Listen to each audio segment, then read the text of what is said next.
everyone. Welcome to the Ashley Barlow Company podcast. I'm Ashley Barlow, your host. If you are a parent, a teacher, or someone who works at a school, or you're a community member, a volunteer, or a staff member at an organization that supports people with special education plans, a coach, a tutor, or even a grandparent, you're in the right place. Sit back with an ice cold glass of lemonade, put on your walking shoes and grab some headphones, roll down the windows and cruise. Ready, set, go. Educate, advocate, collaborate. Hi, I'm Ashley Barlow, host of the Ashley Barlow podcast, and I welcome you here to our very first podcast. You have found the right spot. You are here for a reason, and I congratulate you for showing up today and for making the commitment to learn. You are going to have such a great experience following this podcast.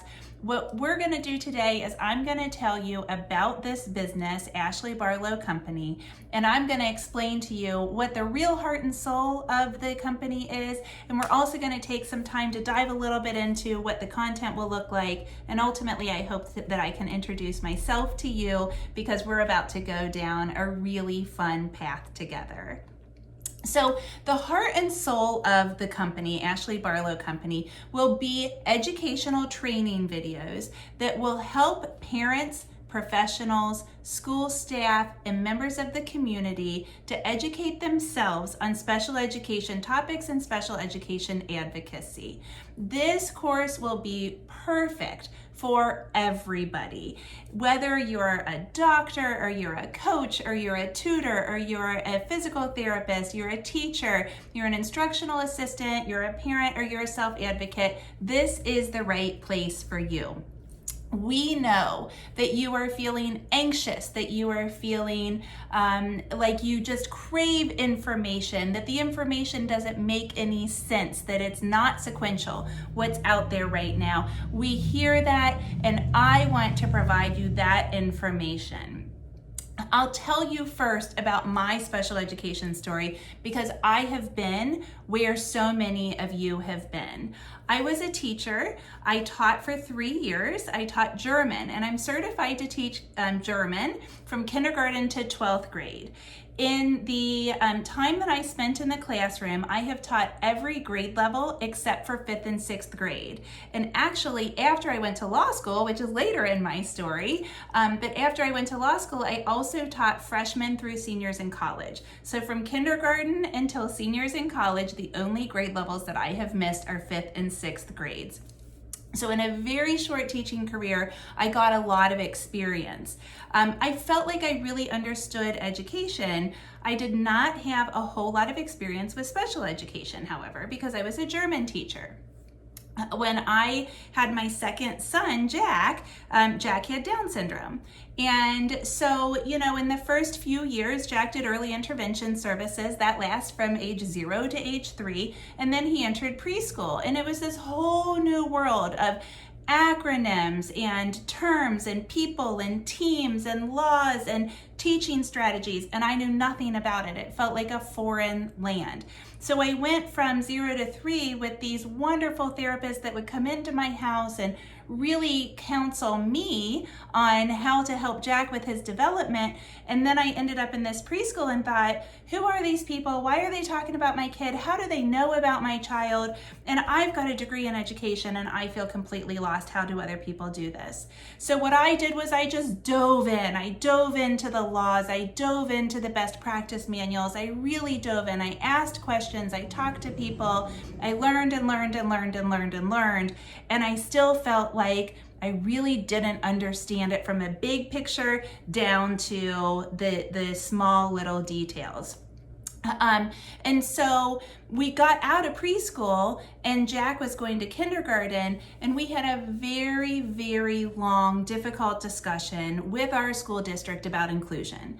It was about as stressful as they can possibly come. From my perspective, it lasted 9 months. I was sick. I was anxious, I was frustrated. It really affected our dynamics in our house as I tried to figure out the information while also parenting and then figuring out the advocacy strategies and whatnot. And what I really realized was there is a lack of information for parents that need it now. And so this idea was born out of that feeling of hopelessness and desperation and a craving for sequential, organized information. So that's what I hope to provide you with Ashley Barlow Company and with these podcasts and the other services that will be available through the business. My heart for special education did not start with Jack, though. It's not only a 10-year-old heart that I've got. When I was in kindergarten, I was introduced to a peer, a classmate named David, and David had a hearing impairment. And David and I just became friends. We, I'm sure we like to do our centers together and we like to play together. And actually there were 2 Davids in my class, and I remember the other David and I befriending ourselves, and we would talk about David number 1 and David number 2 or whatever. And our friendship really was formed in friendship.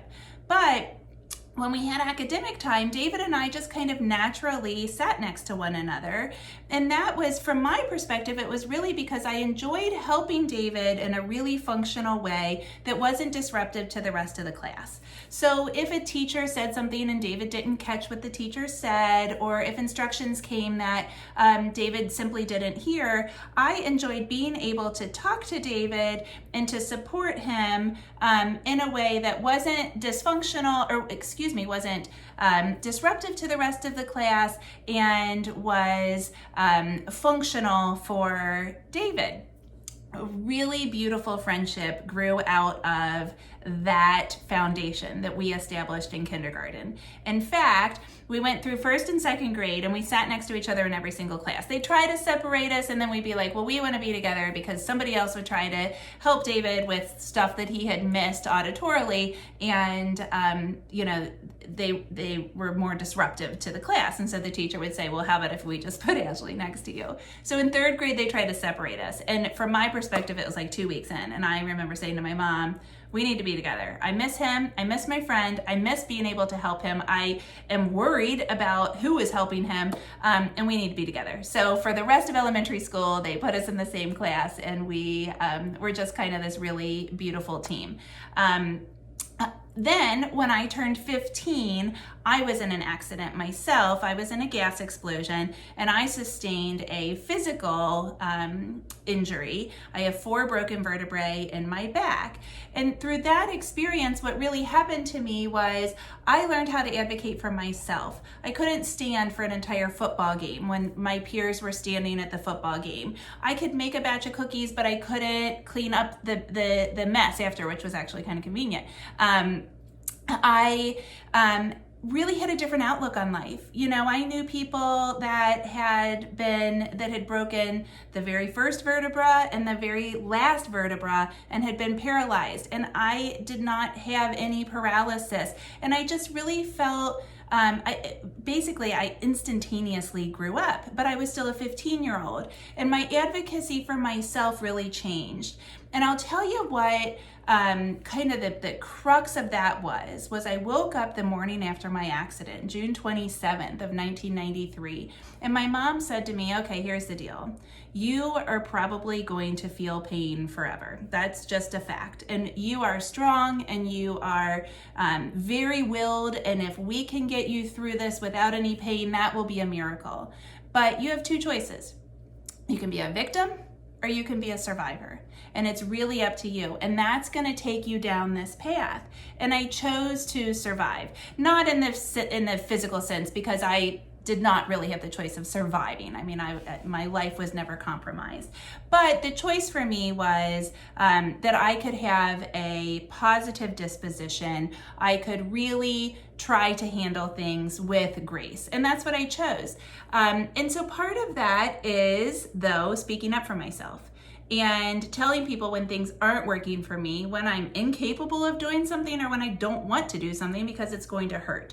And I really kind of developed my voice for advocacy and my advocacy disposition on myself.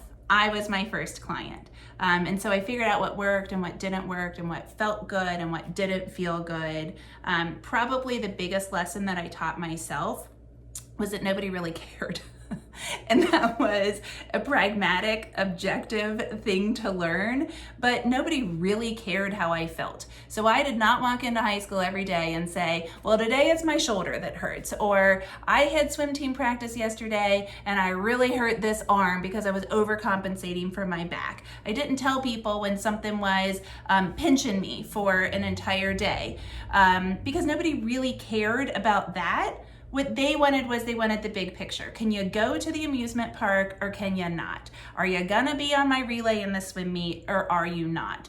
And so I learned when to give the big picture and when it was important for my friends to really, in order to appreciate me, to really dive in to understand the details about my physical impairment, and then also the emotional part that went with that. You know, do you guys understand how frustrating it is for me to be in this position and that sort of thing? And I kind of, you know, that did not come super easily, but it came organically. And I think that's really important and a really true thing to me, is that I was able to develop those skills on myself. And then of course, there's nothing that fires a mom's heart more than advocating for their children. And my Jack is now 10 years old. Jack was, he had a very, very long go at expressive language. He was not an early talker. He is a very gross motor driven child. He remains a very gross motor driven child. And so I had to talk for Jack oftentimes just to get his wants and needs met. You know, I had to order for him in restaurants. I had to tell even my family sometimes, Jack wants this. He's saying orange juice. It sounds nothing like orange juice, but he wants orange juice. Or no, he's not really anxious about blood work, but he doesn't like the Band-Aid. You know, I've had to say those things for Jack his entire life. And what I've learned in that is the nuances of how to communicate, when to communicate, the things that he can do for himself and the things that he cannot do for himself, when to push him to use his language or to use other modes of communication in order to express his wants and needs, and now just to communicate because he is more communicative. And when I, you know to pick my battles and that he's not really going to do it, and if he if he wants to function and succeed in an environment, then maybe it's time for me to pick it up. And so from a communication standpoint, I cut my teeth definitely advocating for Jack. But that kindergarten discussion was what just fueled this fire that I could never put out, because I thought, gosh, what our argument was about was least restrictive environment. It was an inclusion argument. And I became so passionate about inclusion and finding the right place for my child, and at least giving him the option for my child. And it kind of honestly made a mandate in our family, and it's something by which we abide still to this day.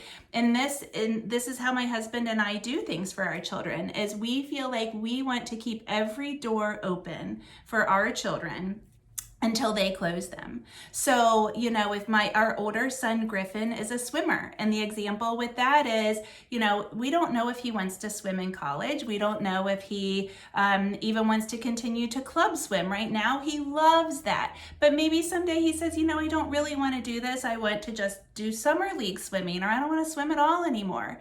Until that's his decision, we will continue to open every door for swimming for him. So that means, we're going to do the Saturday morning practices, and we're going to follow the nutritional guides that the swim team suggests, and we're going to pay the swimming costs, and we're going to open those doors for him until he says, I, don't want to go down that path anymore. We do that academically for him and for both of our children. That's really something that was kind of born out of that inclusion experience that we had.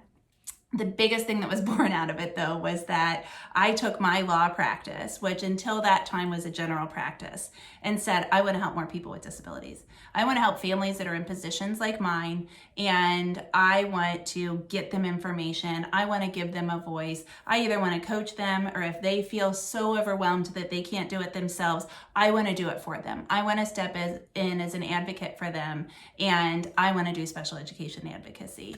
So I dove into trainings. I bought a billion books. I listened to podcasts. I attended webinars. I just really tried to learn as much as I could about special education, and I opened the doors of my law practice to special education as a result, and my life is forever different as a result. In narrowing my law practice, what I ended up doing is the majority of my practice now focuses on people with disabilities. I do a little bit of divorce work still. Most of my divorce work involves a child with a disability as well. And then I do special needs estate planning as well. I do still some stuff that's a general practice, but over 80% of my legal work that I do in my other business, which is in Kentucky, I do I help families that have children with disabilities. So that kind of leads to the rest of my career. I was a teacher, then I became a lawyer. I'm definitely a mom first, and that advocacy spirit just kind of naturally grew as an undertone to all of my roles in my professional life. That's me professionally, but who am I? I love those things, and that is definitely what I do. But if you want to know what else I'm doing, I'm probably at a pool. My family loves to swim. I always say we're chlorine addicts. If you could be addicted to chlorine, that's what we are. If it's summertime, we're swimming at our neighborhood pool. If it's wintertime, we're probably at a swim meet with our oldest son, Griffin. Jack and I go swim laps. He does a Special Olympics swim team. So he and I are swimming 2 or 3 times a week throughout the winter. We're just year-long, go to the pool kind of people. I also like to surf. It's kind of a new passion of mine. I learned how to surf for my 40th birthday present. It's something that I planned for years. In fact, I had the opportunity to learn how to surf before I turned 40, and I was like, nope, I'm gonna do it when I'm 40. And so I love to surf. I don't need the big waves. I don't need big challenge. I just like to play in the water. I like to, sometimes it's just like swim out a little bit, surf back into the beach, swim out a little bit, surf back into the beach, but I love it. And that's me. And I do it my way. I don't have to do it, some kind of like crazy, scary surfing. Our favorite place to go is Key West. I am lucky enough that my family has a home in Key West. My kids love Key West. We ride bikes there. We go to the park. There's this water park that we love. I like the beach. The rest of the people in my family don't love the beach, but they suffer through the beach. And so that's something that is very deep in our souls, is just riding our bikes and tooling around town in Key West, drinking a Cuban coffee, and listening to Jimmy Buffett. That's what we love to do. My husband and I actually are both parrot heads. We were parrot heads before we got married. That we are friends from high school, and that was something that we always had in common with Jimmy Buffett. And when we started dating, we said, you know what, this is it. This is meant to be, because we both love Jimmy Buffett, and that's kind of a foundation in our marriage. I love to read. What I try to do is I'm very goal-oriented. So I try to read a novel first, and then I alternate with some kind of nonfiction. Usually it's something I'm reading for work. So I like to read about, different experiences that people with disabilities have led or have experienced. I like to read about educational best practice, special education, law kind of stuff. Sometimes it's just like a compendium from a conference that I've been to, which is kind of dry, but if I don't set it out on my reading schedule, then I might not get to it.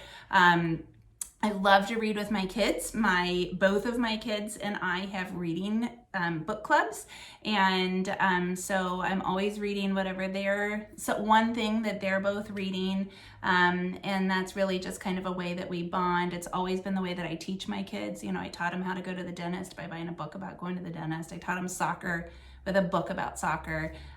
So that's a very strong value to us. And then kind of the last piece, and I'm not super good at this, but if I'm true to myself, then I really, really, really try to focus on self-care.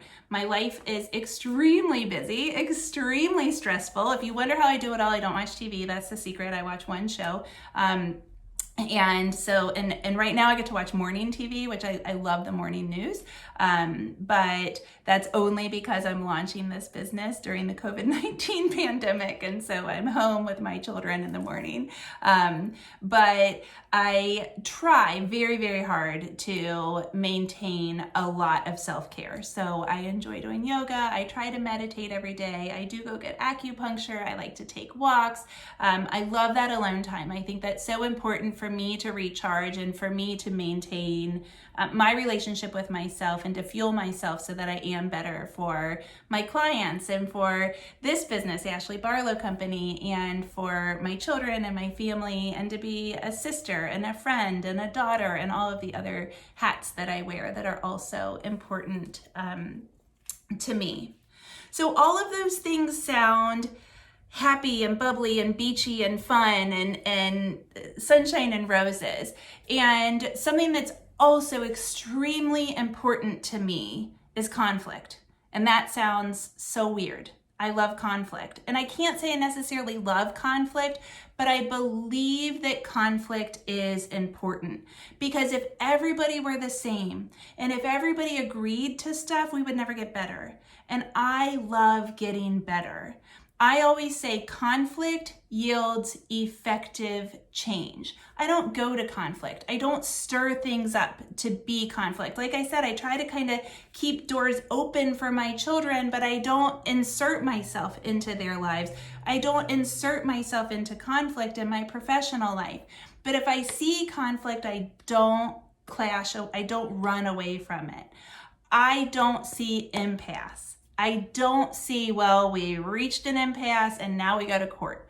I see, well, no isn't no. Let's see if we can think outside the box. Let's see if we can get someplace else. Because if we're stuck here, we've forgotten about the child. And I love in special education to get to here and then to think, okay, there's something we haven't thought of and we need to get around it. That's the foundation of my advocacy, is yielding the effective change that comes after conflict. The conflict is something that we don't love. And I think we have to lean into it. We have to lean into our anxiety. We have to lean into those terrible feelings that we feel when somebody isn't understanding us, or when somebody doesn't agree with us, or when something is impossible to occur that we thought we could ask for. I think those are all really important feelings.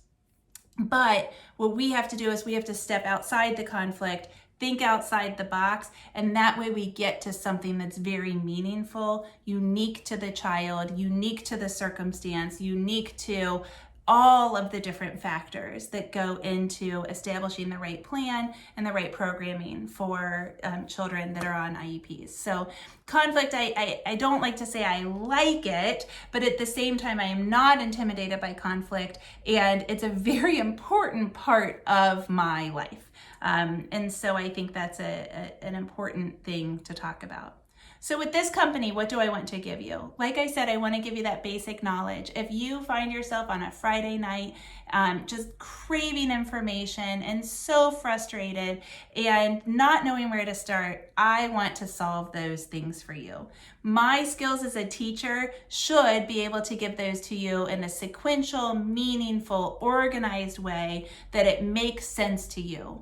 So we're going to start off with some really basic information in this business, a 6-part series that is going to provide just very basic special education knowledge. We're going to talk about the law. We're going to talk about vocabulary, all those acronyms, all that alphabet soup. We're going to talk about all of that. We're going to talk about what all the documents mean. What is the what is the IEP? What does an evaluation form look like? What's an eligibility form look like? We're going to talk about all those things so that you can familiarize yourself with those, so that you really understand what those documents are. We're going to talk about the people, the professionals, and what the roles of the professionals are. We're going to talk about behaviors. We're going to talk about behaviorists. We're going to talk about occupational therapists and music therapists and that kind of stuff. And we're also going to talk about the people that are at the heart of the IEP. We're going to talk about the children that have disabilities, and we're going to talk about their behaviors, and we're going to talk about their executive planning function and their ability to visually process things. We're going to learn what all of that stuff means so that we're looking at the whole person who's really at the center of this advocacy and the center of the law. We're going to talk about parents' rights and what parents are entitled to. And we're going to talk about schools' obligations and schools' rights and what their part is in the advocacy process. My hope is that I can give you that basic information, and then we're going to take some deep dives. And I'm going to start uploading documents and videos that get really specific, like a series on dyslexia, a series on behavior, a series on children that have vision impairments, effective preschool strategies, adult transition. I want to give you that specific information as well. We'll go through all of that. And what we're going to do is we're going to educate, we're going to advocate, and we're going to collaborate. If I can give you the information so that you educate yourself, and then you can advocate for children with disabilities, no matter what side of the table you're on, no matter if you're the parent, you're a related service professional, you're a teacher, you're somebody else that works in the school, like a teacher's assistant or a cafeteria monitor, or if you're somebody in the community, like a coach or a doctor or somebody that works as a tutor, and you're just trying to help somebody to get that information, I'm going to equip you with the information so that you can sit at the table and you can really work to find the best solutions for the child. Ultimately, I feel so lucky that this is my experience and that I get to share it with you. I think we're about to embark on a wonderful journey. It's really exciting for me, and I just can't wait to share it with you. Come along, we're going to have fun.